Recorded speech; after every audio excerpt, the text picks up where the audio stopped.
Hallo Leute, viele von euch kennen bestimmt die Marke Weleda und nutzen auch deren Produkte wie zum Beispiel die Calendula-Cremes aus den gelb-weißen Tuben. Aber wie kommt es eigentlich, dass diese Marke und die Produkte bei vielen Familien so beliebt sind? Und was haben Hebammen damit zu tun und wie versucht diese von Rudolf Steiner gegründete Firma Hebammen zu beeinflussen? Darüber und noch über vieles mehr sprechen die Ex-Waldis Cosmo und Lea mit der studierten Hebamme Anna. Und damit willkommen bei der 11. Ausgabe des Waldorfsalats. Ich finde das heute eine sehr wichtige Folge, die mir sehr am Herzen liegt. Wichtig nicht nur, aber vor allem für Menschen, die gerade Eltern geworden sind oder bald werden. Aber auch für Kundinnen und Kunden der genannten Marke und warum es in meinen Augen problematisch ist, Produkte dieser Marke zu kaufen. Wenn ihr Menschen in eurem Umfeld kennt, für die das Thema hier relevant sein könnte, empfehlt sie gerne weiter.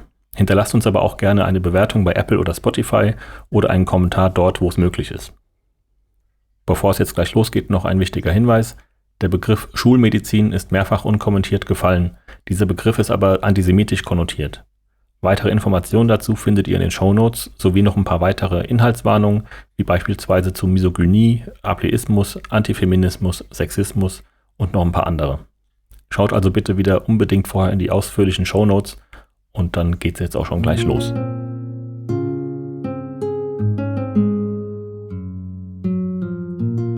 Hallo und schön, dass ihr dabei seid bei Waldorfsalat, dem kritischen Podcast über Anthroposophie. Im Team Waldorfsalat haben sich ehemalige Waldorfschülerinnen und andere Menschen zusammengefunden, die mit der esoterischen Weltanschauung Rudolf Steiners aufgewachsen sind. Und zwei von uns sind heute wieder als Expertinnen dabei. Und natürlich haben wir auch eine großartige Gästin, und zwar heute zum Thema Hebammen und Weleda. Im Studio bei uns sind aus dem Team Waldorfsalat heute einmal der Cosmo. Hallo Cosmo, grüß dich. Hi. Und die Lea. Hallo. Cosmo, was verbindet dich mit dem Thema? Ja, also tatsächlich fühle ich mich heute in dieser Sendung auch ein bisschen fehl am Platz, weil ich ein kinderloser Mensch ohne leiblichen Kinderwunsch bin. Das heißt, so viele Berührungspunkte hatte ich mit Hebammen noch gar nicht. Mit Weleda allerdings in meiner Kindheit schon. Und genau, ich bin aufgewachsen mit einer Mutter, die da sehr idealistisch war und vieles richtig und vor allen Dingen sehr natürlich machen wollte und gleichzeitig das aus ihrer Kindheit in sehr ärmlichen Verhältnissen ganz anders kannte. Und ich glaube, dadurch habe ich auch mitbekommen, so dieses Spannungsfeld zwischen hohen Ansprüchen aus dieser Bubble und so einem Mittelschichtshabitus, der einen dafür eigentlich erst qualifiziert quasi. Mhm. Und genau, ansonsten finde ich halt auch spannend, wie groß Weleda es eigentlich ist und es trotzdem schafft, nicht so als Industriezweig wahrgenommen zu werden. Super spannend. Und Lea, was verbindet dich mit dem Thema von heute? Ich bin unter Hebammen aufgewachsen, könnte man sagen. Also Ja. Tatsächlich, also von meiner Patentante angefangen, war das ein großes Thema sozusagen, als ich klein war. Und dann hatte ich lange natürlich irgendwie damit nichts oder kaum was zu tun. Und dann wurde ich selber schwanger und habe es dann sozusagen von der anderen Seite miterlebt. Genau, und das war dann irgendwie noch mal interessant, weil das tatsächlich bei mir quasi andersrum vielleicht verlief als bei vielen anderen, dass ich sowohl über die Geburt als auch danach sozusagen über die Hebamme, die ich dann hatte, die nicht anthroposophisch war, die ich aber von früher kannte, wo sie sehr viel, ich sag mal, esoterischer war, die Erfahrung gemacht habe, dass sich so ganz banale Dinge wie die Pilzcreme aus der Apotheke einfach bewähren im Vergleich zu irgendwelchen komischen Tinkturen aus Teebaumöl, Rosen, irgendwas der Geier und so weiter. Und insofern war das für mich tatsächlich ein Stück weit auch ein Ausstieg oder nochmal, also in dem ganzen Prozess, den ich da hatte, ein Ausstieg, würde ich sagen, oder ein weiterer Schritt des mich Abgrenzens von meiner idealisierten Waldorfsicht. Auch sehr interessant. Vielen Dank, Lea. Im Hintergrund ist natürlich wie immer der Steffen dabei, der als Ahriman über der Technik schwebt. Und ich bin natürlich Oliver Rautenberg, der Anthroblogger. Bei uns zu Gast ist heute die studierte Hebamme Anna, im Netz besser bekannt als Anna Hebamme. Und ihr Grundsatz ist es, in der praktischen Tätigkeit immer wissenschaftsbasiert zu arbeiten. Hallo Anna, schön, dass du bei uns im Studio bist. Hallo, danke, dass ihr mich eingeladen habt. Total gerne, war uns ein großes Anliegen. Ja, am Anfang der Sendung stimme ich immer ein bisschen ein in das Thema und lese ein Zitat aus der Anthroposophie. Und natürlich habe ich heute was zum Thema Schwangerschaft rausgesucht, aus dem Munde Rudolf Steiners. Und wir nennen das aus dem Zusammenhang gerissene Zitat. Ja, meine Herren, das zeigt uns ja viel mehr. Das zeigt uns, dass auf das Kind die ganze Art und Weise, wie die Mutter geistig und seelisch leben kann, einen ungeheuren Einfluss hat. Derjenige, der einen Blick hat für gewisse Dinge, die im Leben nun mal vorgehen, der kann zum Beispiel Folgendes wissen. Es gibt Kinder, die werden mit einem Wasserkopf, Hydrocephalus, geboren.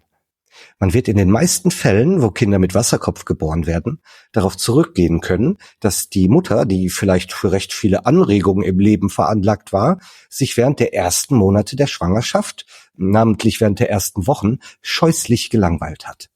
Der Mann ist ins Wirtshaus gegangen und so weiter. Die Mutter hat sich scheußlich gelangweilt und die Folge davon war, dass sie nicht die nötige Kraft gehabt hat, die Gehirngefäße zu beeinflussen. Die Langeweile macht ihren Kopf leer. Der leere Kopf macht auch den Unterleib leer. Der entwickelt sich nicht stramm, dass er die Kräfte des Kopfes ordentlich zusammenhält. Der Kopf schwillt auf, wird ein Wasserkopf. Das ist von Rudolf Steiner aus den Vorträgen für die Arbeiter am Goetheanum-Bau, Gesamtausgabe Band 348. Ja, liebe Anna, damit wollten wir dich jetzt gleich ein bisschen überfallen. Also amüsiert die Mutter sich zu dolle? Ist es schlecht für das Kind? Langweilt sich die Mutter zu dolle? Ist es auch schlecht fürs Kind? Dann kommen Kinder mit Krankheiten dabei raus. Hast du solche Thesen schon mal gehört? Yep. Ganz viele, also das ist ja allgemein bei so alternativmedizinischen Richtungen so, dass es ja oft die Mama schuld ist. Ich kannte jetzt den Zusammenhang mit dem Wasserkopf noch nicht. Das ist eindrucksvoll.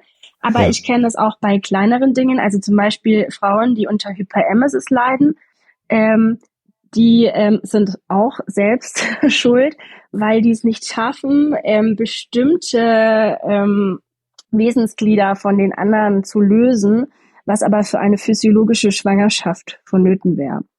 Hyperemesis ist diese durchgehende Kotzerei, oder? Genau, das ist ja okay und auch ein bisschen normal und lässt sich hormonell erklären, dass Frauen vor allem zu Beginn der Schwangerschaft übel ist. Das liegt einfach mitunter auch unter den Schwangerschaftshormonen. Und es gibt Frauen, da schießt das total über das erträgliche Maß hinaus. Also die müssen sich 15, 15, 25, 50 Mal am Tag erbrechen und übergeben. Und das ist total dramatisch, weil da die Elektrolyte entgleisen können. Die werden stationär eingewiesen, um da infundiert zu werden, um wirklich starke Medikamente gegen die Übelkeit zu bekommen, um Vitamine substituiert zu bekommen. Also das ist wirklich eine ernstzunehmende Erkrankung. Und das ist schon ein bisschen fies, wenn man das also der Mama in die Schuhe schiebt, dass sie ihre Wesensglieder nicht unter Kontrolle hat. Du sagtest gerade Wesensglieder, das ist ja ein Ausdruck aus der Anthroposophie, wo man davon ausgeht, dass der Mensch im Laufe seines Lebens verschiedene Körperhüllen entwickelt, die sogenannten Wesensglieder, und das wären dann zum Beispiel der Astralleib oder der Ätherleib oder das Ich, das man zumindest in Kindheits- und Jugendtagen dann als Körperhülle entwickelt. Warum bist du so vertraut mit den Ausdrücken und Konzepten? Also ich habe tatsächlich auch eine anthroposophische Vorbelastung, familiärer Natur. Bei uns wurde das zu Hause nicht als, oh, das ist Anthroposophie, das finden wir toll, thematisiert. Aber es gab ganz viele Demeter-Nahrungsmittel, es gab auch Veleda als Körperpflege. Und die Literatur war einschlägig. Das eine ist natürlich Michaela Glückler und ihre Ansicht über Kinderkrankheiten. Georg Seugner war damals schon im Kommen, beziehungsweise als ich ein Kind war, natürlich schon in der Blüte seiner Karriere. Und es gab Dr. zur Linden. Das war die Kinderaufzuchtbibel meiner Oma. Das hat sie bei meiner Mama gemacht. Meine Mama ist groß geworden. Deswegen hat das meine Mama auch so mit mir gemacht und ich habe das Buch auch geschenkt bekommen, weil ich es dummerweise mit meinem ersten Kind nicht so gemacht habe. Das war so im Hintergrund präsent. Und dann hat mich das natürlich geprägt. Und ich habe mir, als ich angefangen habe, Hebammenkunde zu studieren, gar keine Gedanken darüber gemacht, was ist echte Medizin, was ist wissenschaftlich begründet, was ist Homöopathie, was ist Phytotherapie, also Pflanzenheilkunde mit Wirkstoffen, oder was ist Anthroposophie, wo ist ein spiritueller Überbau dabei, was ist einfach nur so verrückt. Ich habe da gar keine Gedanken dran verschwendet. Das war für mich alles ein bisschen gleichberechtigt. Und so habe ich mich natürlich auch dafür interessiert, weil es ist doch total schön, einer Schwangeren potenzielle Nebenwirkungen von Medikamenten also wenn man die dir nicht zumuten muss, indem man eine Alternative für sie zu bieten hat. Und das war jetzt auch nie irgendwie kritisches Thema in meinem Studium. Und irgendwie bin ich, weil ich ein kommunikativer Mensch bin und mich auch für Sachen interessieren kann, da so reingerutscht und habe dann die Weiterbildung zur anthroposophischen Hebamme gemacht. Die habe ich schon im Studium angefangen und tatsächlich dann über das Examen hinaus fertig gemacht. Und das hat mich kuriert. Das heißt, du bist zum einen eine studierte Hebamme, die den Beruf also wirklich studiert hat, wie das jetzt auch immer mehr zum Standard wird. Und zum anderen hast du eine Weiterbildung zur anthroposophischen Hebamme gemacht. Das führt mich schon gleich zu unserer ersten Frage. Wie kommt es denn, dass so viele Hebammen die anthroposophischen Konzepte in die Familien reintragen und das vielleicht sogar ein bisschen unwissend tun? Das ist einfach so, im Hintergrund ist Anthroposophie immer wieder ein Thema bei Hebammen. Es gibt wenige Kreissäle, in denen es nicht diese wirklich lecker duftenden Öle gibt. Und ich glaube, darüber ist es eben da. Das riecht gut, das ist präsent. Velida kümmert sich sehr um Hebammen. Velida kümmert sich sehr um werdende Hebammen. Das ist ein Alleinstellungsmerkmal. Da geht man hin, da fühlt man sich wohl, da wird man einmal nicht erniedrigt. Das ist ein großes Thema in der Hebammenausbildung, in dem Hebammenstudium, dass man teilweise im Kreissaal wie der letzte Dreck behandelt wird. Und dann ist da jemand, der ist lieb. Der ist ja gar nicht immer bei den Fortbildungen wirklich Anthroposophie das Kernthema, sondern da werden medial stark präsente Menschen eingeladen. Herbert Renz-Polster ist da dann und hält eigentlich einen total sinnvollen Vortrag über Kleinkinderaufzucht. Und nebenzu in der Pause wirst du nett massiert und gut verköstigt und sie sorgen für die Anreise und die Abreise und du fühlst dich einfach wohl. Und dadurch, dass das dann da immer total positiv besetzt ist man sehr offen dafür. Man bekommt wirklich Unterstützung für seine Arbeit. Man lernt dort Massagetechniken, das finden die Frauen angenehm. Man bekommt angeboten, dass man Öle haben kann zum Massieren. Und schwupps, hat man's. Ja, ich erinnere mich, dass dass eine Claudia Graneis mal vor vielen Jahren einen Artikel rausgebracht hat bei Science Blogs. Das war 2013, ist jetzt auch schon wieder 10 Jahre her. Und quasi geschildert hat, wie man mit Anthroposophie angefixt wird auf diesen Veranstaltungen. Und am Ende des Tages gibt es, glaube ich, auch noch wertvolle Fortbildungspunkte dafür, dass man dort teilgenommen hat. Wobei die Inhalte oftmals hochesoterisch und sehr, wenig weltlich sind.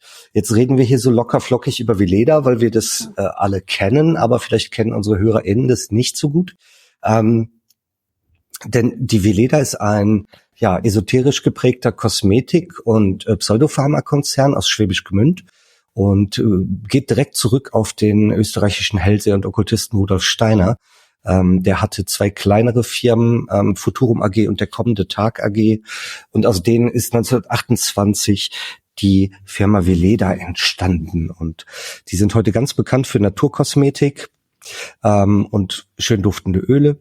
Was weniger bekannt ist, dass ein Teil des Sortiments auch die sogenannte anthroposophische Medizin ist, die oftmals homöopathisch hoch verdünnt ist und für die keine Wirknachweise vorliegen. Deswegen betone ich das immer gerne, dass es ein Pseudopharmakonzern ist oder dass der Pseudomedizin herstellt.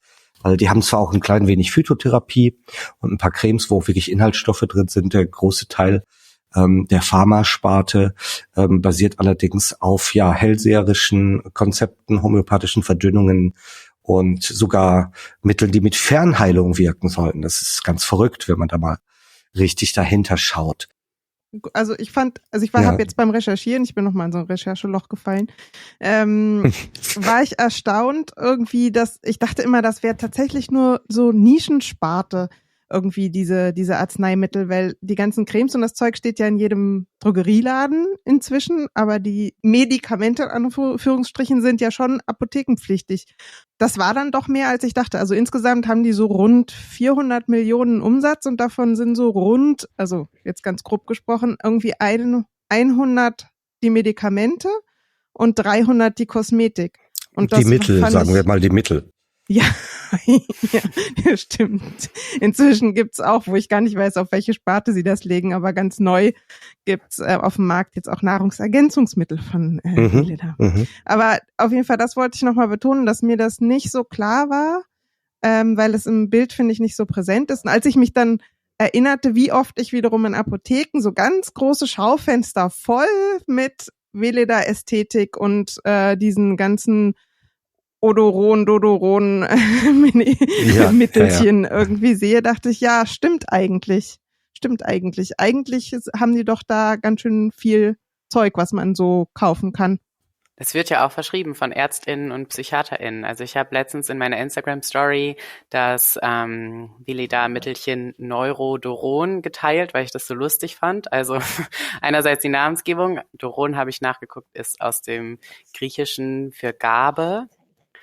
Und warum ich das so witzig fand, ist, dass AnthroposophInnen ja oft von Psychopillen reden, die irgendwie bei Angstzuständen oder ADHS oder so verschrieben wurden. Und dann gibt's aber eben von Veleda wieder ein Mittel genau für diese Sachen. Und dann haben mir auf meine Instagram-Story ganz viele Leute geantwortet, dass ihnen das schon bei Migräne, bei Schlafstörungen, in der Psychiatrie einfach verschrieben wurde und sie das dann halt auch erstmal gekauft haben, weil sie ja nicht wussten, was das ist und dachten, okay, wenn mir das ÄrztInnen verschreiben, dann wird es ja auch helfen. Und die haben alle geschrieben, es hat nichts gebracht. Aber das würde ja auch nochmal erklären, warum vielleicht viele Leute das dann auch einfach erstmal haben. Naja, es wird natürlich der Eindruck erweckt, erstmal durch die Apothekenpflicht, durch die Verschreibungspflicht, dass es sich um echte Medikamente handelt. Das ist halt ein Problem noch aus den 70er Jahren, wo Pseudomedizin der evidenzbasierten Medizin einfach gleichgestellt wurde und die Pseudomediziner gar keine Forschung betreiben müssten. Sie müssen keine Wirknachweise bringen, sie müssen keine Studien vorlegen. Sie können ihre Mittel quasi selber begutachten und für wirksam erklären und dann nach einer Registrierung auf den Markt bringen. Aber ich habe die Erfahrung auch gemacht mit dem kranken Kind zum Arzt, der verschreibt was, die Apotheke händigt es aus, zu Hause den Beipackzettel gelesen und dann war es Homöopathie und dann war halt nichts drin in dem Mittel. Es ist bei Neurodoron übrigens potenziertes Gold drin und potenziert klingt ja immer so, als wäre es stärker. Das ist dann 100 Millionenfach verdünntes Gold nicht enthalten in diesem Mittel, soll dann aber ganz besonders dolle wirken. Okay, finde ich bei Kopfschmerz vielleicht noch erträglich, sich dann Placebo selber zu geben. Allerdings ist Veleda in der Vergangenheit zumindest auch für anthroposophische Krebsmittel zuständig gewesen und hat dann mit Iscador und anderen Marken ein Mistelpräparat auf den Markt gebracht, was keinen Wirknachweis hat und dem sich Menschen mit Krebserkrankungen anvertraut haben. Aber ich glaube, der Punkt, wo man immer dann an sowas kommt wie Veleda, das ist dann oft so, wenn man ein Kind hat, wenn man zur Hebammenpraxis geht, wenn man ein Baby bekommt, dann wird man damit quasi ja von allen Seiten zugeschmissen. So hat man den Eindruck. Ist auch so. Wir Hebammen sind ja allgemein gefährdet, eine Dauerwerbesendung zu werden. Jeder Hersteller, sei es alternativ, sei es klassischer, böser Pharmahersteller, sei es Babynahrungsindustrie, sei es Nahrungsmittel, Nahrungsergänzungsmittel, was auch immer, Windeln, Pflege, sonst wie, möchte Hebammen Muster schicken, die wir natürlich dann wieder den Frauen weitergeben. Und das ist auf der einen Seite ja auch total praktisch und deswegen sagt man am Anfang der Karriere sagt man sowieso zu einem ja, weil man sich denkt, boah, die geben mir was, wie cool. Die kümmern sich um dich. Und schwupps haben sie deine Adresse auch nach dem 3. Umzugs noch. Manchmal ist es ja auch total cool. Es gibt Sachen, die sind wirklich toll. Entweder, dass Familien einfach mehrere Hersteller niedrigschwellig ausprobieren können und dann den kaufen, den sie gut finden. Zum Beispiel verschiedene Sorten Brustwarzensalbe. Ne? Dann ist die eine Familie vegan, die nächste möchte was in Deutschland produziert wird, die nächste möchte was Non-Allergenes und so. Oder auch bei Windeln oder sowas bin ich echt relativ pragmatisch. Bei Säuglingsmilch geht's schon wieder los, weil es da ja tatsächlich einen übergeordneten Kodex gibt, dass weder Hebammen noch ÄrztInnen Werbung für Muttermilchersatz machen dürfen. Aber es gibt ja nun diese Familien, die sich entweder gegen das Stillen entscheiden oder wo das auch einfach nicht gut klappt, die dann auf Säuglingsmilch angewiesen sind. Und dann gibt es natürlich gerade bei diesen Helferlein unwahrscheinlich viel. Und das ist ganz spannend, da auf diesen Zug springen jetzt auch alteingesessene Pharmahersteller auf. Wenn wir bedenken, klassisches alternatives Mittel, was in vielen Haushalten zu finden ist, sind zum einen Euphrasia Augentropfen und Kümmelzäpfchen. Und früher bei Veleda, bei Vala zu finden, findet sich das heute bei Pedia. Also was ist Pedia bitte? Ist eine andere Marke. Ja. Genau, eigentlich klassischer Pharmahersteller, stellt Antibiosen her, stellt Antikrätzemittel her und zunehmend auch Homöopathika. Okay. Also die klassischen Calendula-Tropfen, die kennt bestimmt jeder. Die haben wir auch schon bekommen. Die kriegt man auch in der Apotheke unaufgefordert ausgehändigt. Dabei handelt es sich da ja auch um homöopathische Tropfen. Das heißt, der Augentrost Euphrasia, der ja sehr hilfreich sein kann, ist da quasi gar nicht mehr enthalten, weil der mindestens 1000-fach verdünnt ist in Potenz D4. Interessant ist in dem Zusammenhang jetzt, wo die Kritik an der Homöopathie immer stärker wird, hat Veleda seine Marke umgebrandet und schreibt nicht mehr Homöopathie drauf und nicht mehr D4 verdünnt, sondern macht es jetzt alles unter der Marke Visiodoron. Das heißt, man schreibt auch gar nicht so gerne drauf, was es ist, weil das soll man eigentlich gar nicht richtig wissen. Da verschieben sich die Marktanteile, sagst du, zu anderen Firmen auch. Ja, was heißt verschieben sich? Ich glaube, dass einfach auch andere Firmen auf den Zug aufspringen. Weil wir haben natürlich, also wir haben Kolleginnen, die mit Freuden Homöopathika und Anthroposophika in die Familien tragen. Teilweise, weil sie wirklich überzeugt davon sind, teilweise, weil sie denken, es ist einfach die risikoarme Alternative. Es ist einfach nicht bei jeder Hebamme ein Bewusstsein dafür da, was ist ein Medikament, was ist eine Erkrankung und wo ist genau die Grenze zwischen müsste man eigentlich nichts tun, schadet vielleicht die Homöopathie auch nicht oder müssen wir was tun? Und meine persönliche Grenze war zum Beispiel, ich sag's, wir hatten ja beim Kennenlernen das Thema Crunchy Mom. Ich wollte gerne meine Kinder zu Hause bekommen. Ich hatte beim ersten Kind eine Hebamme, die ganz, ganz wunderbar evidenzbasiert gearbeitet hat. Es war uns irgendwann allen klar, dieses Kind kann nicht zu Hause kommen, also kam es in einer Klinik, hervorragend betreut, wirklich toll. Beim zweiten Kind dachte ich mir, so, dieses Mal machst du das mit der Hausgeburt. Und da gab es nicht so die Auswahl bei uns. Und dann habe ich halt die genommen, die es gab.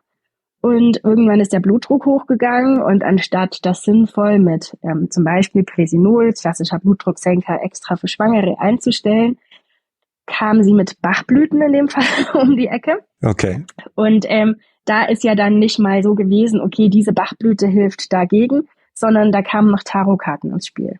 Ah. Und dann sollte ich Tarotkarten ist genauso seriös ziehen. Wie die Batchblüten, ja. Ja. Okay. Und die hat auch mit sehr viel anthroposophischen und homöopathischen Mitteln gearbeitet und dann spannenderweise, das ist ja auch so ein Punkt, Anthroposophie und Homöopathie vermittelt ja die ultimative individuelle Betreuung. Ja. Und jetzt sagt die Hebamme zu mir, und in der Phase Geburt gebe ich immer diese Kügelchen und in der Phase der Geburt gebe ich immer diese Kügelchen. Und da war ich ja schon geheilt von dem Ganzen, ne? Und habe gemeint, und wenn ich das nicht brauche, nee, ich habe da schon gute Erfahrungen gemacht, das gebe ich immer. Ja, es schadet ja auch nichts. Vielleicht hat der Zucker ja auch dir ein bisschen Energie verschafft. Ja, aber ich hätte lieber Cola oder so gehabt. Ja, was mir gerade einfiel, wo du sagtest, Pendeln, das war bei uns früher zu Hause auch total normal. Also, dass man gar noch nicht mal, sage ich mal, so sagt, okay, das sind die Symptome und dann guckt man in irgendein Buch oder so, sondern dass das eher so war, teilweise wirklich mit einem Pendel und teilweise musste ich auch mit geschlossenen Augen mit der Hand so einen Zentimeter über der Das kenn ich Schachtel auch. und dann gucken, welches sozusagen sich richtig anfühlt oder so. Und das habe ich dann gekriegt. Ich auch.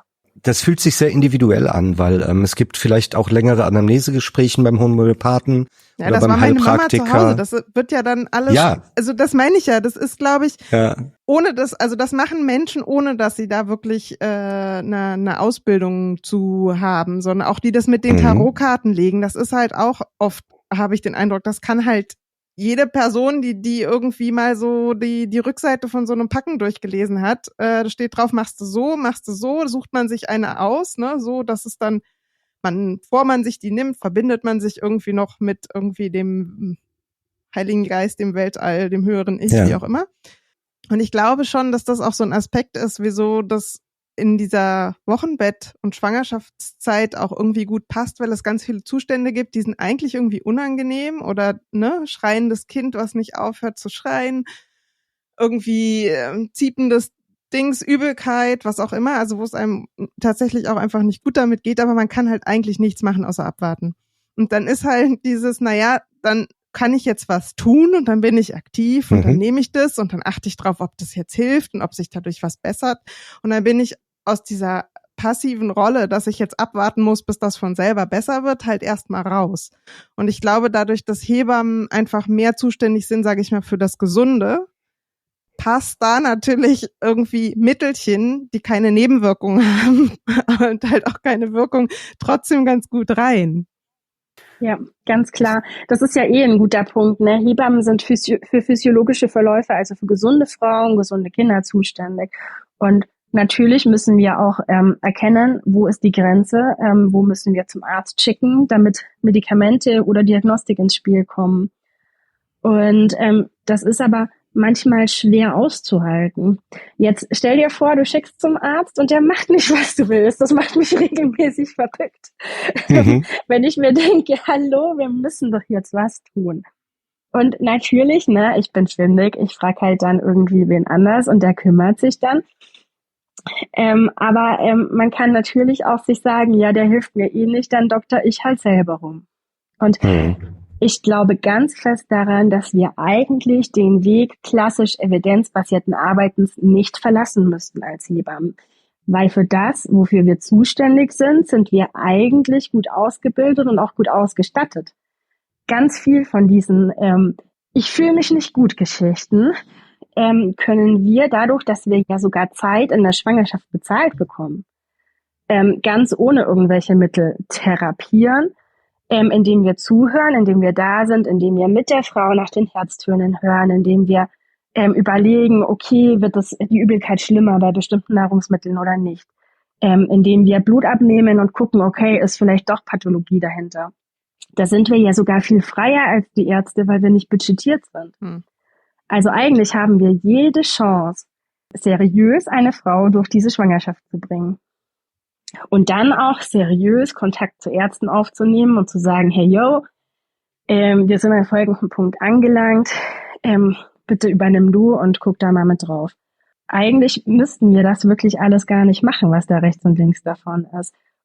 Ja, ich weiß auch gar nicht, warum man da dann so leicht wieder reinrutscht. Ich dachte immer, das wäre für die Hebammen beider oder aller Geschlechter auch eine tolle Möglichkeit, eigene Mittel an der Hand zu haben, die man einsetzen kann, die man quasi jetzt nicht direkt verschreiben kann, aber quasi eine eigene Medizin, über die man fast wie ein Arzt, eine Ärztin denn auch verfügen kann. Spielt das auch eine Rolle? Du kannst es ja quasi indirekt verschreiben. Im Hebammengesetz und in Hebammenberufsordnungen ist ja festgelegt, dass Hebammen, Anthroposophika explizit und Homöopathika und auch bestimmte so Carminative, also gegen Blähungen und Darmgeschichten und auch Antimykotika und so weiter auf Kassenkosten organisieren können. Mhm. Das sieht dann de facto so aus, dass die Hebamme in die Apotheke geht, das besorgt, bezahlt und der Kasse danach anschließend in Rechnung stellt für die jeweilige Frau.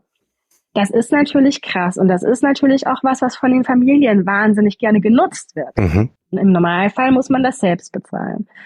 Und wenn die Hebamme mir das mitbringt, dann bekomme ich das. Und das ist ja cool. Ich bekomme was. Das heißt, ich bin ein umsorgter Mensch. Also unser Kinderarzt hat es mal so dargestellt, der gab mir dann die erwähnten Homöopathika.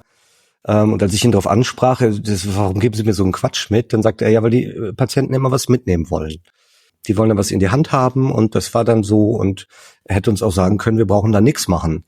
Ne, warten Sie einfach ab, dann wird's von alleine wieder gut. Dann hätte ich auf jeden Fall nicht die Pseudopharmaindustrie damit noch pampern müssen, dass man sowas gibt. Aber das ist für Hebammen wirklich explizit genannt, also Mittel ohne Wirknachweis wie Homöopathika, Anthroposophika, die dürft ihr kaufen und weitergeben. Genau. Also wir dürfen auch seriöse Medikamente kaufen und anwenden. Zum Beispiel alles, was man wirklich für eine seriöse Hausgeburt braucht, Oxytocin zur Blutungsprophylaxe, Schmerzmittel zum Nähen und so weiter, kriegen wir auch in der Apotheke, auch ohne das Rezept vom Arzt. Aber es ist wirklich explizit mit den Anthroposophika so genannt und das ist schon ein bisschen verstörend. Das fällt mir auch auf, wo du das gerade sagst, ne? Also das Octenisept ist mit unserer Hebamme bei uns eingezogen. Und seitdem haben wir Octenisept im Haushalt. Aber das ist doch gut, oder? Du brauchst doch nicht viel mehr. Nee, das ist super, aber ich dachte, es war nur, so funktioniert das, weil das hätte ja auch nicht das Octenisept, sondern zum Beispiel irgendwie ein anderes halt homöopathisches oder anthroposophisches Mittel sein können, was seitdem bei mir im Haushalt lebt und irgendwie regelmäßig Anwendung findet. Irgendeine Salbe oder so. In dem Fall war es halt Octenisept. Werbung wirkt. Ja, naja, beziehungsweise wenn man es dann irgendwie hat und man sich damit wohlfühlt, dann kauft man es halt nach. Also seid ihr quasi schon prädestiniert oder vorherbestimmt als Hebammen, irgendwie bei den hochverdünnten Mittelchen zu landen. Und du erzähltest mal was davon, dass es auch ein Homöopathie-Pflichtseminar für dich gab. Also für mich persönlich nicht, aber ich habe Studierende im Externat bei mir. Das heißt, alle werdenden Hebammen sind eine gewisse Zeit lang in der außerklinischen Hebammenarbeit unterwegs. Also Schwangeren-Vorsorgekurse, Wochenbettbetreuung, Stillberatung und so. Früher war das nicht ganz so geregelt, jetzt sind es 12 Wochen Vollzeit von den 7 bis 8 Semester Studium. Also schon relevant, ne? Ich habe Studierende einer Hochschule in meiner Nähe, oft. Und die sind verpflichtet, ein mehrtägiges Seminar bei einer Hebamme wahrzunehmen, die ihr Geld nicht mehr als Hebamme verdient, sondern als Autorin und als Entwicklerin von homöopathischen und aromatherapeutischen Produkten. Und ein Pflichtseminar Homöopathie in der Hebammenarbeit finde ich in einem Studiengang wirklich maximal unangebracht. Aber es könnte doch auch toll sein. Da wird dann erklärt, was eine Verdünnung ist, dass da irgendwo eine Grenze der Verdünnung ist, dass kein Wirkstoff mehr drin ist, dass das Simili-Prinzip mit Ähnliches halt ähnlichen Quatsch ist und dass Homöopathie gegen die Naturgesetze verstößt und kein Wirknachweis hat seit 225 Jahren, ist doch toll, das sollte man denen doch beibringen. Aber jetzt höre ich gerade, das ist bei einer Homöopathin. Das ist bei einer Homöopathin, ne? Also auch wieder ein Einfallstor für Schwurbel in der Hebammenkunde. Ja, es ist allgemein ja so, dass tatsächlich relativ viele Industriezweige ihre Wege in die Hochschulen und in die Hebammenschulen finden. Zum einen tatsächlich aktiv eingeladen von den Studierenden. Man hat ja immer die Möglichkeit, sich Gastdozenten zu organisieren oder Themen, die einen besonders beschäftigen, nochmal aufzugreifen. Wir hatten zum Beispiel eine Referentin für Kurse eingeladen. haben wir auch richtig viel Geld bezahlt. Wir haben auch Veleda eingeladen. Mhm. Und das war ein schöner Tag. Ich habe den total genossen. Ich war voll überzeugt von der ganzen Sache. Da haben wir gelernt, was wichtig in der Hebammtasche ist. Fun Fact, alles von Veleda. Mhm. Und sind ein bisschen verwöhnt worden. Und so liegt es natürlich auch ein bisschen an werdenden Hebammen, was sie lernen. Aber sobald eben Pflicht drüber steht, ist es wirklich kritisch. Da hat ja eine Hochschule eigentlich auch eine Schutzfunktion. Ja, sollte man meinen. Also Cosmo und ich haben im Vorhinein irgendwie so drüber geredet und haben auch überlegt, inwieweit diese Nähe zu Veleda und der Pseudomedizin vielleicht auch was damit zu tun hat, dass wenn man historisch guckt, was ist eigentlich so die Position der Hebamme und vielleicht auch gegenüber der, wie heißt das dann immer so, technisierten Schulmedizin oder so und dem Schwerpunkt aufs Pathologische und der Hebamme als die weise Frau und mit dem Schwerpunkt aufs Gesunde und die Frauen stärken und vielleicht auch irgendwie noch so ein feministischer Impuls und so und wie das dann irgendwie da so zusammenkommt. Also ich bin total dafür, Frauen zu stärken und den Blick auf die Physiologie zu haben. Ich bin ein großer Fan von Technik. Ich schalle ja auch, wenn ich das für sinnvoll erachte, halt im Rahmen der Hebammenkompetenz, also nicht um Fehlbildungen auszuschließen oder um bei einem Kind, wo man schon weiß, das hat ein krankes Herz, danach zu gucken, aber so um das, was ich sonst mit meinen Händen mache, im Zweifelsfall zu ergänzen. Jetzt habe ich den Faden verloren. Ja, das war so ein bisschen das Selbstverständnis. Auch ein genau. bisschen. Feminismus.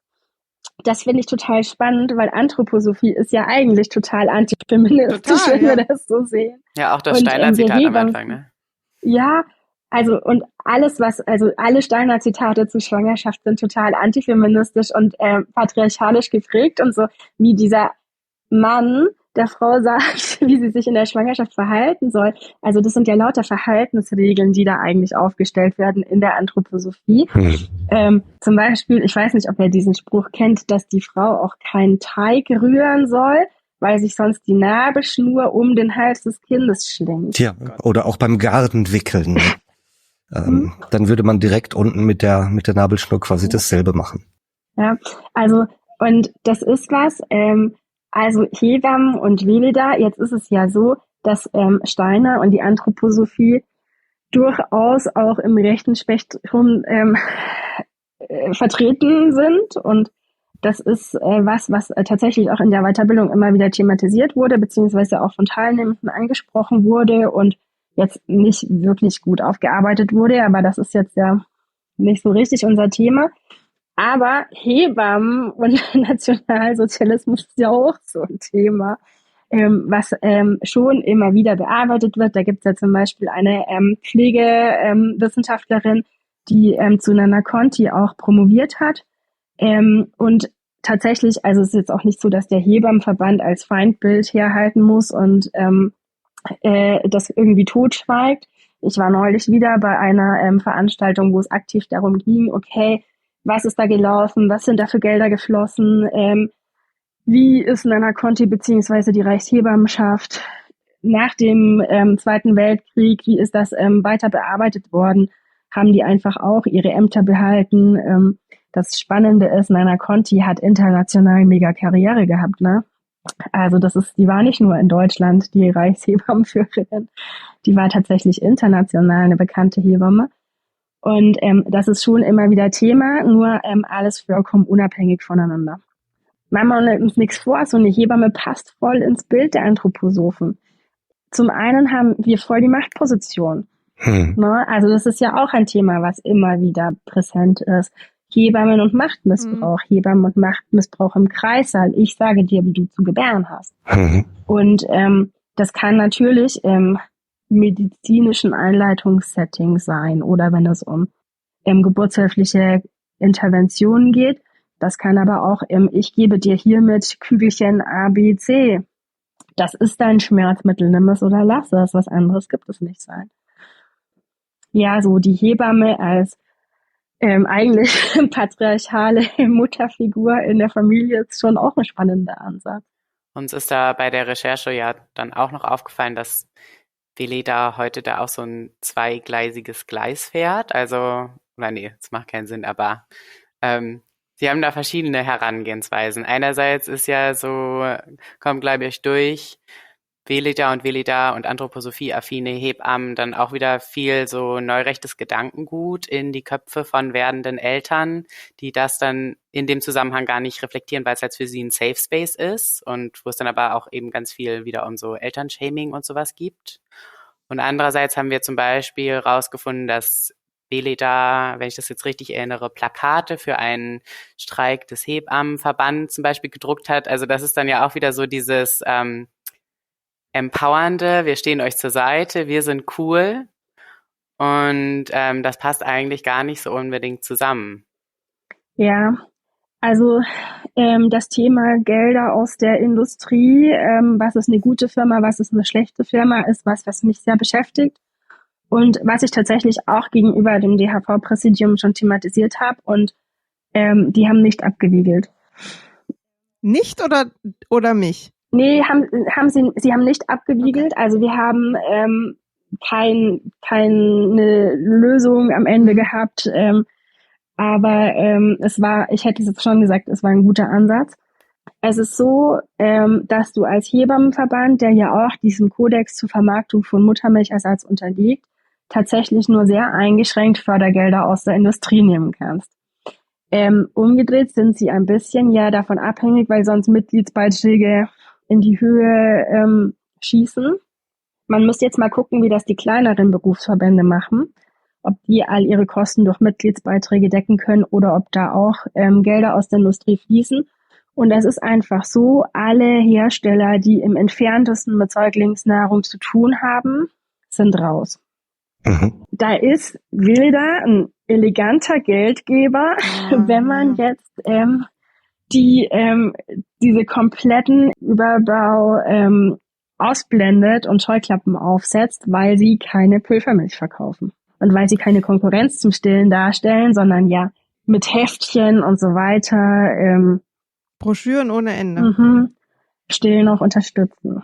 Genau, und ich hatte auch den Eindruck, dass das Broschüren und ich habe auch so eine Wochenbettkarten gesehen, so wunderhübsch designt und so, wo ich schon an vielen Stellen auch das Gefühl hatte, das ist irgendwie wirklich von Hebammen, die halt angestellt sind bei der Veleda, für Hebammen so gemacht, dass man als Hebamme tatsächlich das Gefühl hat, das hilft mir in meinem Arbeitsalltag. Das ist sinnvolles Zeug, das ist nicht einfach nur irgendwie Werbematerial, das ich hier irgendwie in die Familien schmeiße, sondern das sind tatsächlich Dinge, die auch meine Arbeit erleichtern und ich vielleicht dann auch sagen kann, hier, lesen Sie sich das durch und man dann nicht immer 10 Minuten Vortrag halten muss über die gleichen Basics. Also da hatte ich schon den Eindruck, dass das sozusagen einen Mehrwert bietet für die alltägliche Arbeit und allein deswegen schon attraktiv ist. Es ist tatsächlich so, also es versuchen ja alle Hersteller. Jeder Hersteller der Welt hat Wochenbettbetreuungsbögen. Veleda hat es geschafft. Für Veleda arbeiten einfach ganz viele Hebammen im Marketing und so weiter. Und die sind ja selbst auch aus der freiberuflichen Hebammenarbeit und bringen natürlich ein, was hilft, was kommt gut an. Es gibt einen tatsächlich mega gut designten Hebammenkalender. Es gibt die Wochenbettbetreuungsbögen. Ich bin zum Glück raus, ich dokumentiere digital. Aber das ist dann ganz schwer. Also ich habe Wochenbettbetreuungsbögen auch von einer Firma genutzt, die mir die zur Verfügung stellt. Und es waren nicht die von Veleda, für mich haben andere gepasst. Aber ich habe tatsächlich sogar mal bei einer Druckerei nachgefragt, was würde es mich kosten, wenn ich so ein ähnliches Konzept einfach für mich haben will. Ohne Werbung, vielleicht mit meiner eigenen Werbung drauf, so dass ich da auch nicht irgendwie die verschämt in meine Tasche stopfen muss oder Logos abkleben muss oder sowas. Und das wäre einfach nicht drin gewesen. Du sagtest gerade, es arbeiten dann viele Hebammen auch im Konzern Veleda. Ich habe letztens noch mal ein Interview gelesen mit der Geschäftsleiterin Natalia Jamolenko. Und die ist auch Dr. Med, also Medizinerin. Ja, Geschäftsführerin oder Geschäftsleiterin heißt es bei Veleda. Hat nebenbei mal eine Waldorfschule gegründet und war ganz stolz, sie konnte die virale Lungenentzündung ihres Kindes ohne Antibiotika behandeln. Viral. Ja, das Glückwunsch. virale Lungenentzündung behandelt man nicht mit Antibiotika, weil die nicht helfen dagegen, sondern nur gegen Bakterien. Und sie habe von Rudolf Steiner gelernt, dass es nicht nur Naturwissenschaften gibt, sondern auch eine andere Wissenschaft, welche unsere Wirklichkeit erweitert. Und wenn das von einer Ärztin kommt, die an der Spitze eines Medizinkonzerns steht und die sagt, es gibt nicht nur die eine Wissenschaft, es gibt auch andere Wissenschaften, die unsere Sicht erweitern, dann ist es Anthroposophie-Sprech, die von höheren Welten, Auren, Ätherleiben, Ganzheitlichkeit sprechen.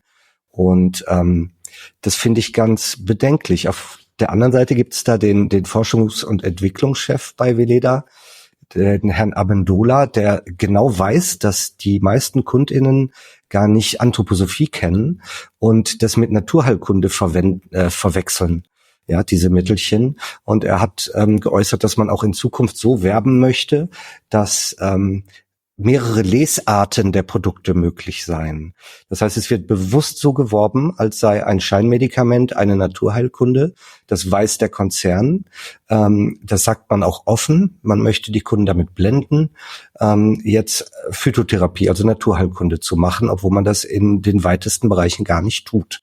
Da frage ich mich schon, ob das nicht unethisch ist für MedizinerInnen, wieder besseren Wissens, Globuli unter die Hebammen und damit auch unter die Zungen der Babys zu bringen vielleicht. Ja, jetzt haben wir schon die wichtigsten Punkte besprochen. Erstmal, warum ist die Schnittstelle so eng zwischen Hebammen und Anthroposophie? Wie kommt es dann in die Familie? Und was hat die Hebamme davon quasi?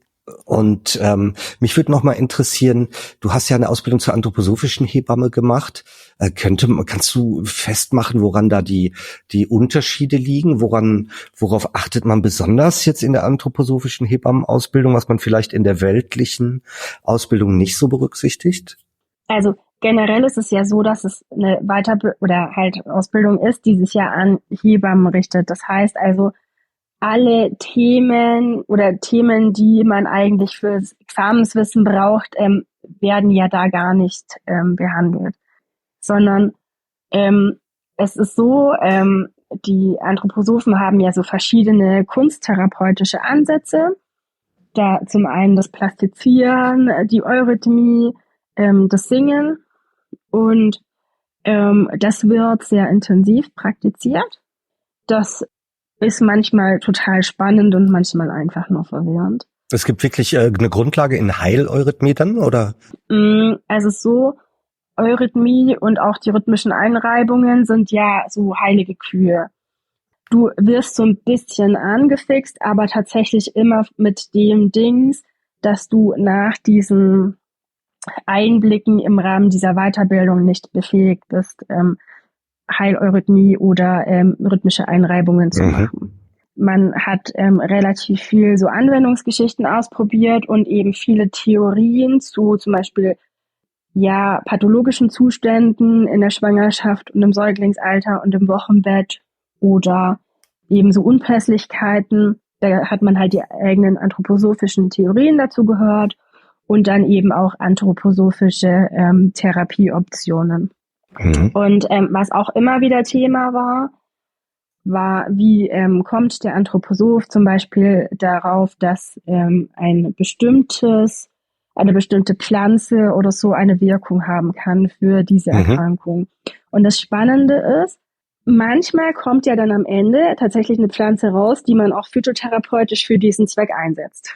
Zum Beispiel bei Birkengeschichten, Birkenblätter wirken diuretisch, also entwässernd.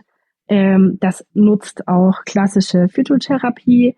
Aber wie man drauf kommt, dass die Birke so viel Wasser über ihre Blätter abgibt und durch die Wurzeln reinholt und dass die deswegen auch das Wasser aus dem Körper abgibt, da braucht es ein bisschen Fantasie.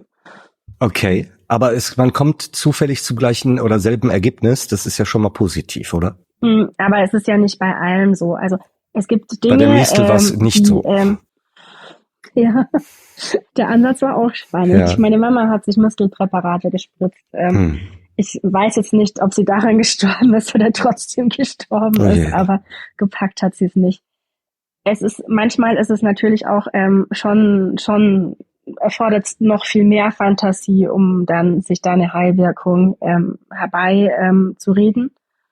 Gerade wenn es dann im potenzierten Bereich ist, das ist ja sehr einleuchtend, dass da nichts mehr auf das Mittel zurückgeführt werden kann. Und was nochmal spannend ist, was wir jetzt noch gar nicht hatten, ich glaube, ein Punkt, der die Seriosität oder vermeintliche Seriosität anthroposophischer Heilmittel und anthroposophischer Therapien und Therapeuten unterstreicht, ist ja, zum einen, es gibt ja tatsächlich rezeptpflichtige Anthroposophika, einzelne Blutdruckmittel und ich meine auch ein Johanniskrautpräparat.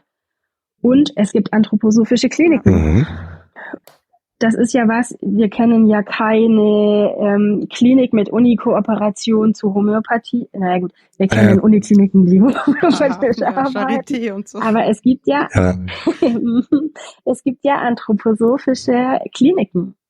Und ich glaube, das suggeriert nochmal eine ganz andere Seriosität. Ja, also es gibt 10 anthroposophische Kliniken im deutschen Raum und wir haben die ja damals in unserer Familie auch gewählt zur Geburt unserer Kinder, weil wir das für eine renommierte, ganz seriöse Klinik gehalten haben, die halt das Beste aus beiden Welten bringt, der sogenannten bösen Schulmedizin und der sanften alternativen Medizin.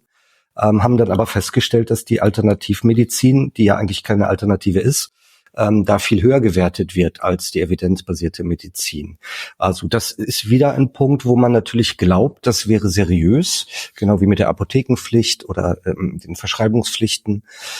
Da fällt man schnell drauf rein, dass es wirklich eine Alternative sein kann. Wobei es natürlich, das wissen wir jetzt bestimmt alle, zu Medizin keine Alternative gibt. Es gibt auch keine Alternativphysik und ich fliege morgen mal mit dem fliegenden Teppich zur Arbeit. Das funktioniert nicht. Aber da haben wir wirklich eine Ausnahmesituation und da besorgt es mich, wenn, wie du das erzählt, dass als Pflichtseminar angeboten wird oder das einfach Inhalte der Ausbildung ist von medizinischen Berufen. Ich wollte auch noch kurz ergänzen, dass ich glaube, ein Grund, warum sich das in Deutschland so gut hält, auch ist, einerseits, dass es halt viele geschichtliche Verflechtungen auch gibt und andererseits, dass es halt voll das Ding der akademisierten Mittelschicht ist. Also, dass das so suggeriert, das sind ja Leute, die können sich viel leisten, die suchen sich das Beste aus, die haben studiert und dass das dadurch auch immer wieder ja einerseits so man könnte es als Luxus wahrnehmen, aber es wird durch dieses Vermarkten von, das ist besonders natürlich, besonders nachhaltig, dann eher eben als die hochwertigere Variante im Endeffekt wahrgenommen. Und ich glaube, das hat auch einen ganz großen Effekt, Seriositätseffekt quasi. Wenn ich das richtig im Kopf habe, deckt sich das auch mit der Käuferschicht für Homöopathika in Deutschland, die überdurchschnittlich akademisch und weiblich ist. Also schon gebildete Menschen, die es dann vielleicht besser wissen als der Arzt und dann nochmal eine zweite Meinung holen vom Heilpraktiker oder sonst irgendwie von irgendwelchen Globulisten und dann vielleicht auch das Geld haben, das dann aus eigener Tasche zu bezahlen.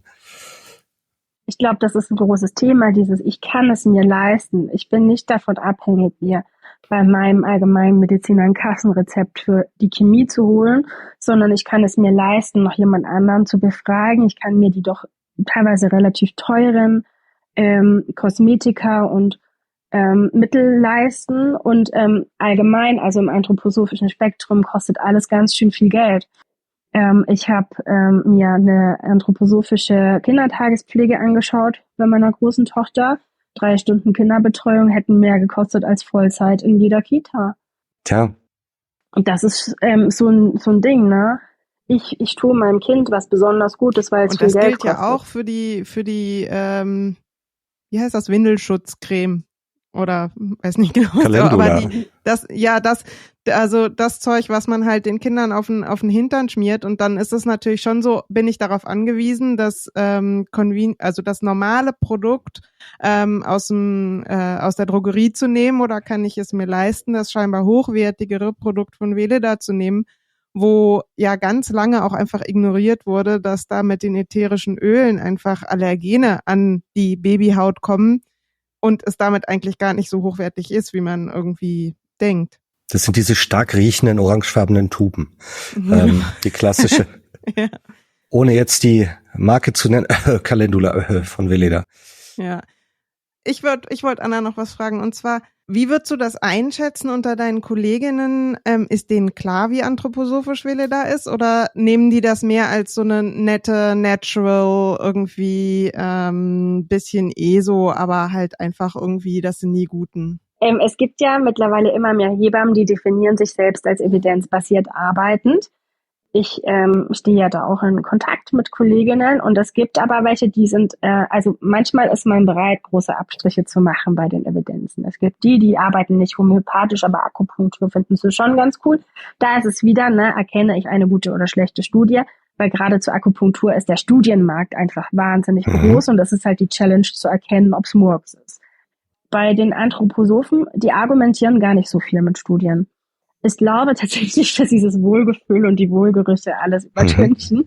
Aber von Veleda-Seite her, also wenn die da für euch was Schickes machen, kommunizieren die das, die auf Basis von der Anthroposophie arbeiten, oder wird das eher so nur auf konkrete Nachfrage oder immer so ein bisschen an der Seite? Also wie prominent wird das kommuniziert? So mittelprominent. Es ist schon Thema.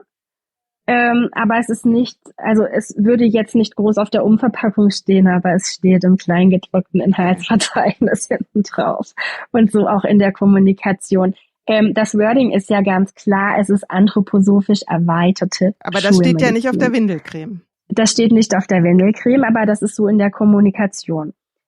So dass sich eben auch Kolleginnen, die eigentlich vielleicht bemüht sind, wirklich seriös zu arbeiten, auch dazu hinreisen lassen, weil sie davon ausgehen, erstmal arbeite ich ja total seriös, und wenn eine Frau das möchte, dann mache ich da einfach nochmal eine Zusatzzauberei. Dann schad's ja wieder nix. Und das ist die Kunst, die sie geschafft haben, dieses anthroposophisch erweiterte Schulmedizin als Wahrnehmungssache dieser Klinik, die eine Klinik ist und eine Intensivstation hat, aber irgendwie noch mehr kann. Weil ich bin in meiner Recherche, ich meine, Veleda kenne ich ja seit ich denken kann, ja, aber bei der Recherche ziemlich aus allen Wolken gefallen, als ich festgestellt habe, dass tatsächlich die Hauptanteilseigner, das ist ja eine AG, eine Aktiengesellschaft, halt die Allgemeine Anthroposophische Gesellschaft und die Klinik Arlesheim sind. Also zwei große Player sozusagen im Bereich Anthroposophie, und dass auch so Aktien mit Stimmrechten nur an Menschen rausgegeben werden, die Mitglied sind in der Anthroposophischen Gesellschaft. Das heißt, dass die Anthroposophische Gesellschaft hat 41, wenn ich das richtig erinnere, 41% der Stimmrechte in der Veleda AG. Und man kommt auch da, also man kriegt keine Stimmrechte oder kann da nichts mitentscheiden, wenn man nicht selber zumindest Mitglied in der Anthroposophischen Gesellschaft ist, was wiederum halt heißt, dass alle Produkte, die man kauft von der Veleda, schlussendlich wieder der Verbreitung der Anthroposophie als Weltanschauung zugutekommen. Und ein ganz großer Teil, also die müssen per Statut jedes Jahr viel spenden, und ein großer Teil dieser Spenden, das waren irgendwie vor ein paar Jahren sowas wie 2,5 Millionen Euro, geht dann halt wieder ans Goetheanum und finanziert da natürlich auch wieder zum Beispiel die medizinische Sektion, die dann wieder anthroposophische Forschung macht. Und die Veleda macht natürlich auch selber so Forschung, ne? Also nicht nur die Krebsforschung, sondern halt auch irgendwie oder wie zufrieden waren sie mit der Skin Food Creme oder sowas. Also das finanzieren die schon auch. Aber das war mir tatsächlich nicht so klar, dass das nicht einfach ein Konzern ist, der halt so ein bisschen anthroposophisch ist, sondern dass das ganz zentral so ist, dass der Firmenzweck auf eine Art ist, die Anthroposophie und die Weiterentwicklung der Anthroposophie als Weltanschauung weiterzutreiben. Und das ist dann, und zu finanzieren, ja. Ja, genau. Also möglich zu machen, finanziell. Und das finde ich dann schon krass, wenn ich so denke, okay, wir haben hier in Deutschland ganz viele Hebammen, die so gepampert werden von Veleda, dass sie die lieben und Pröbchen kriegen ohne Ende und irgendwie so. Und dann tragen sie das irgendwie in die Familien, und dann hat natürlich Veleda nicht nur Babyprodukte, sondern natürlich ein Angebot für alle Altersgruppen mit Duschen und Bartöl und weiß der Geier, was es so gibt.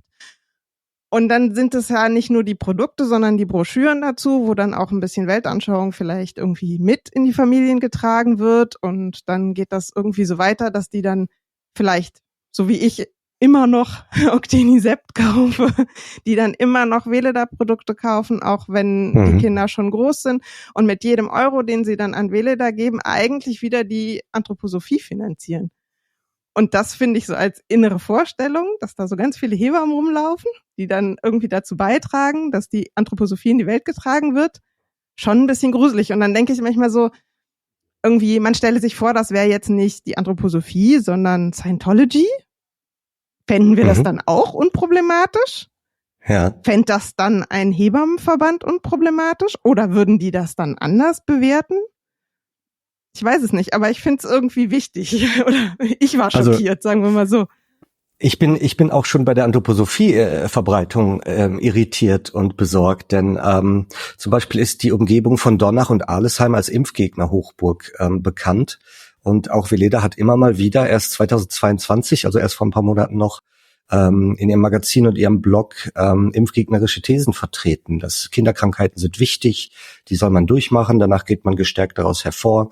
Man soll die bitte nicht vermeiden. Es ist so die Idee davon, dass eine Krankheit gut sei, wobei Krankheiten nie gut sein können. Und an der Klinik Arlesheim reihen sich auch Skandale aneinander. Ganz berühmt mit dem anthroposophischen Oberarzt, der Gefälligkeitsatteste für Maskengegner ausgestellt hat und Corona-Leugner war, auf Querdenker-Demos war und jetzt auf der Flucht ist vor der deutschen Gesetzgebung. Oder nochmal als Witz am Rande, die Klinik wird gerade neu gebaut, die anthroposophische Klinik Arlesheim. Und die Kosten sind leider von 50 Millionen Schweizer Franken auf 100 Millionen gestiegen, unter anderem, weil man darauf besteht, das Haus aus Mondholz zu bauen. Also aus Holz, das bei Vollmond geschlagen wird und das spezielle magische stärkende Eigenschaften haben soll. Also im Grunde schaut man in die Klinik, schaut man in den Konzern, dann graut es einen auch so, finde ich. Und ja, vielen ist es nicht bewusst oder sie nehmen es nicht so wahr. Ich kenne aber auch kritische Menschen, die sagen, ja komm, Globuli kaufe ich eh nicht, ist nichts für mich, aber die Kosmetikprodukte sind so toll und die kaufe ich dann.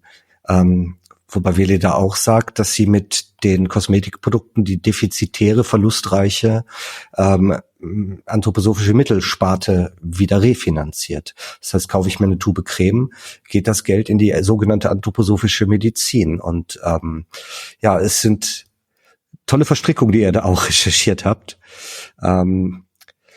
Dass quasi nur Anthroposophen, die in der anthroposophischen Gesellschaft aufgenommen werden, nach, weiß ich nicht, was die da für eine Prüfung vorher machen. Nee, hier steht mit schriftlicher Zustimmung des Verwaltungsrates der Weleda AG kann man die übertragen. Erwerber müssen Mitglied der Allgemeinen Anthroposophischen Gesellschaft Dornach sein. Ja, und da musst du auch erstmal reingehen. Die haben, glaube ich, auch 10 Statuten, die du erfüllen musst. Und dann dürfen nur Anthroposophen Aktien kaufen. Das ist alles so ein bisschen... Also die haben 2 Sorten Aktien. Also die haben ich bin da nicht so, ich habe keine Ahnung von Aktien, aber es ist so, dass man also normale Aktien sozusagen hat, Namensaktien heißen die, und die kriegst du halt nur, wenn du Mitglied bei den Anthros bist und wenn mit schriftlicher Zustimmung des Verwaltungsrates, also nur Mitgliedschaft reicht auch nicht, und dann gibt es noch sogenannte stimmrechtslose Partizipationsscheine. Und die kann man tatsächlich bei einzelnen Banken einfach kaufen. Also da gibt's dann keine Prüfung, weil du dann nachher auch keine Stimme hast. Und die Allgemeine Anthroposophische Gesellschaft hat halt von beidem was und insgesamt halt Aktien gerundet in Höhe von irgendwie 15 Millionen, jetzt weiß ich noch nicht mal, ob Schweizer Franken oder Euro. Aber auf jeden Fall ziemlich viel Asche in der Weleda drin. Ich würde vermuten Euro wegen Hauptsitz in Schwäbisch Gmünd, aber das können wir ja gerne in den Shownotes nochmal klar machen. Ja. Ich wollte auch nochmal zu Verstrickungen sagen. Mir ist eigentlich auch jetzt erst bei der Weleda-Recherche so klar geworden, dass eigentlich Rudolf Steiner, der selber nicht so reich war, aber von Anfang an ja so, ich nenne es jetzt mal so Entrepreneurs um sich rum hatte. Entrepreneurs. Und in allen möglichen Bereichen irgendwie auch gleichzeitig Sachen gegründet und angestoßen hat und Vorträge gleichzeitig dafür gehalten hat. Also ich kann natürlich nicht in seinen Kopf gucken, Aber für mich wirkt das auch immer mehr so, als wäre da von Anfang an halt auch eigentlich schon so dieser Anspruch gewesen, da jetzt so eine Art Andro-Imperium aufzubauen, was halt wirtschaftlich sehr stark ist. Und es waren halt, also dieser Emil Molt, der Besitzer von der Waldorf Astoria Zigarettenfabrik, hat zum Beispiel dann auch die Futuram AG, glaube ich, also was ja quasi dann später zu Weleda geworden ist, unter anderem mitfinanziert. Und es gibt lauter so Querverbindungen, auch viel aus der Maschinenbauindustrie. Also ich will da nichts Falsches sagen, aber ich fand das schon nochmal sehr spannend und da muss ich auch sagen, da war ich bis jetzt vielleicht auch noch so ein bisschen naiv. Also, dass ich halt auch dachte, irgendwie ging es immer mehr um die Anthroposophie und weniger um den Einfluss, aber ich glaube, es geht, Um beides. die Anthroposophie ist auch ein Fahrzeug oft für den Einfluss, der da eigentlich gewünscht wurde. Futurum war die Schweizer Variante, die dann erstmal um Ita Wegmann war. Und der kommende Tag war die deutsche Variante. Und ich glaube, Molt war dann eher, aber so ganz genau weiß ich. Und das wurde ja auch nachher fusioniert. Mir ist gerade was eingefallen, als der Cosmo sagte, dass Steiner das vielleicht schon im Auge gehabt habe, dass man das Geld braucht, um die Esoterik zu verbreiten. Steiner hat eine Rasierseife entwickelt und ein Haarmittel. Und das Haarmittel hat er genannt Verlockung. Ja, das ist ja natürlich toll. Und das hat er gerade entwickelt und er hat dann gesagt, bei Konferenzen mit den Lehrern der ersten Waldorfschule in Stuttgart, dass er ganz geschwind was erfinden musste, damit sie sich im Herbst schon einen Turnsaal und einen Eurythmie- und Gesangssaal leisten können. Dazu müssten zuerst allen Kahlköpfen Locken wachsen. Also da hat er auch ein bisschen seine Witze drüber gemacht und die Eurythmie-Damen, die könnten das testen, die würden dann Schnurrbärte wachsen. So toll sei das Mittel. Aber da war schon die Idee, die Anthroposophie, den Eurythmie-Saal zum Beispiel, damit zu finanzieren, dass man die Gelder dann jetzt hier aus diesen Kosmetika kriegt. Das war, glaube ich, schon 1919 und früher klar. Nur so als Gedanke am Rande. Grundsätzlich ist ja Anthroposophie schon was eigentlich dein ganzes Leben bestimmen kann. Ja. Du kannst dich mit biologisch dynamischen Lebensmitteln ernähren, dein Kind in der anthroposophischen Klinik auf die Welt bringen, danach in die anthroposophische Kita geben, in die Waldorfschule. Mit Demeter Hirsebrei füttern. Vielleicht noch in die anthroposophische Kirche dann entsprechend reingehen. Ja.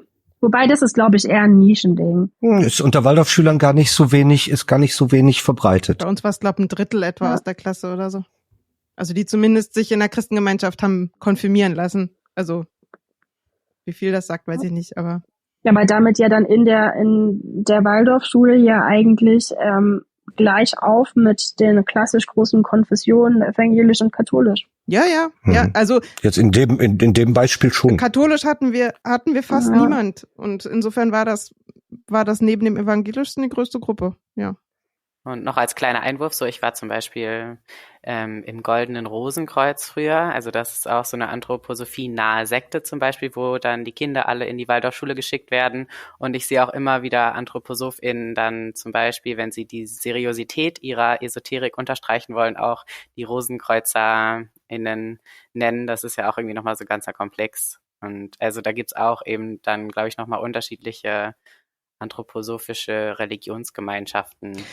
Und weißt du, was mir dabei noch einfällt, ist, dass natürlich die Geburt, ne, an sich, so wie der Tod, auch so ein, also als eine Art Initiationsritus so aufgebauscht und hochgespielt wird. Also ich bin inzwischen sehr dafür, Dinge pragmatisch zu sehen. Aber das war schon, also vielleicht hat das auch was damit zu tun, dass die Hebammen so ein hohes Standing haben bei den Anthroposophen, dass sie halt diejenigen sind, die einen ganz wesentlichen Moment begleiten.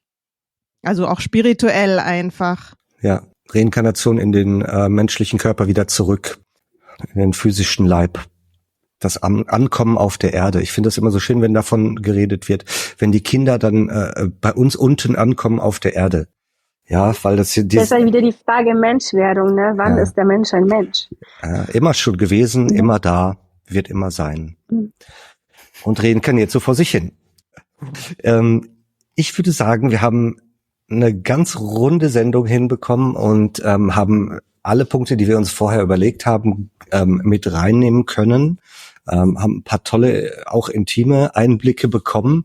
Und zum Ende wollen wir eigentlich immer mit was Positivem rausgehen und wollen unsere Wünsche formulieren. So haben wir das bisher immer gemacht, was wir uns für die Zukunft denn wünschen würden.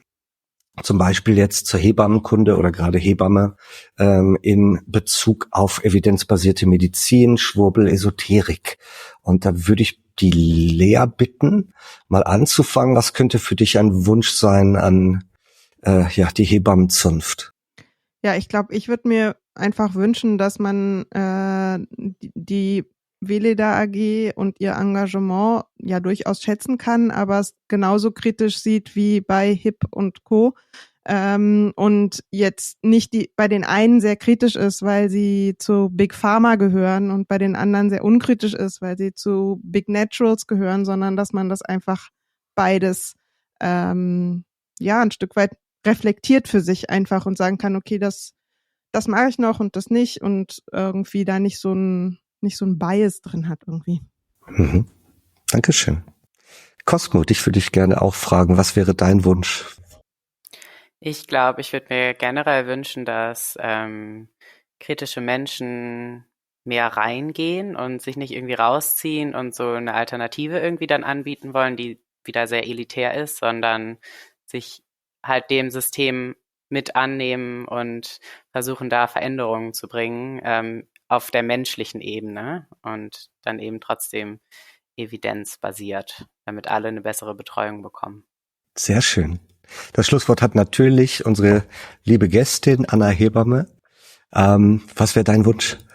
Mein Wunsch an meine Kolleginnen und auch an mich selbst ist, dass wir uns trauen, uns darauf zu besinnen, dass eigentlich evidenzbasiertes Arbeiten und Handeln nicht schaden als ersten Faktor, nicht beeinflussen, den Wunsch der Mutter als Auftrag sehen und dann ihr alle seriösen, evidenzbasierten Optionen, die sie hat, unterbreiten und mit ihr gemeinsam eine Entscheidung für ihre weitere Betreuung fällen, dass wir uns darauf einlassen und dass wir uns einfach mal trauen, wir selbst zu sein, und, weil wir so viele Kompetenzen eigentlich mitbringen, um wirklich gut und seriöse Arbeit zu machen. Ein schönes Schlusswort. Dann sage ich ganz herzlichen Dank, liebe Anna, für deine Zeit und auch deine Expertise. Und natürlich auch wie immer herzlichen Dank an alle ZuhörerInnen, die sich für unser Thema interessieren. Und schreibt uns natürlich gerne eure Ideen, Fragen oder Kritik, auch zur heutigen Sendung. Und wenn ihr uns eine große Freude machen wollt, dann hinterlasst doch bitte eine Bewertung für unseren Podcast da, wo ihr ihn gefunden habt. Und damit sage ich bis zum nächsten Mal. Tschüss. Tschüss. Tschüss. Ciao.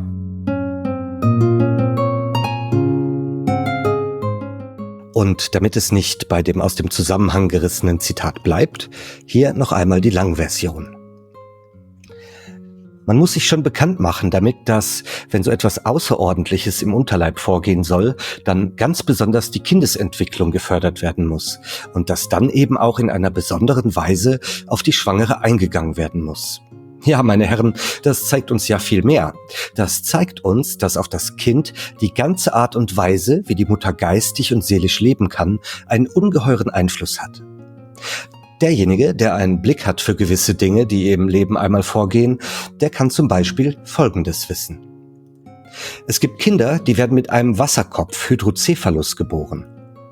Man wird in den meisten Fällen, wo Kinder mit einem Wasserkopf geboren werden, darauf zurückgehen können, dass die Mutter, die vielleicht für recht viel Anregungen im Leben veranlagt war, sich während der ersten Monate der Schwangerschaft, namentlich während der ersten Wochen, scheußlich gelangweilt hat.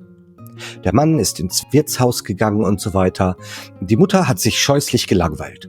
Und die Folge davon war, dass sie nicht die nötige Kraft gehabt hat, die Gehirngefäße zu beeinflussen. Die Langeweile macht ihren Kopf leer. Der leere Kopf macht auch den Unterleib leer. Der entwickelt sich nicht stramm, dass er die Kräfte des Kopfes ordentlich zusammenhält. Der Kopf schwillt auf, wird ein Wasserkopf.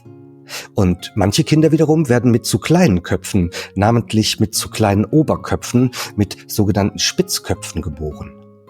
Man wird sehen, dass dies in den meisten Fällen damit zusammenhängt, dass die Mutter in den ersten Wochen der Schwangerschaft zu ausgelassen war, sich zu viel amüsiert hat. Sodass man immer den Zusammenhang zwischen dem, wie das Kind wird, und der Art und Weise, wie die Mutter in den ersten Wochen der Schwangerschaft seelisch sein kann, wird bemerken können, wenn man dazu veranlagt ist, solche Sachen richtig zu sehen. Das ist von Rudolf Steiner aus den Vorträgen für die Arbeiter am Goetheanum-Bau, Gesamtausgabe Band 348, Seite 182.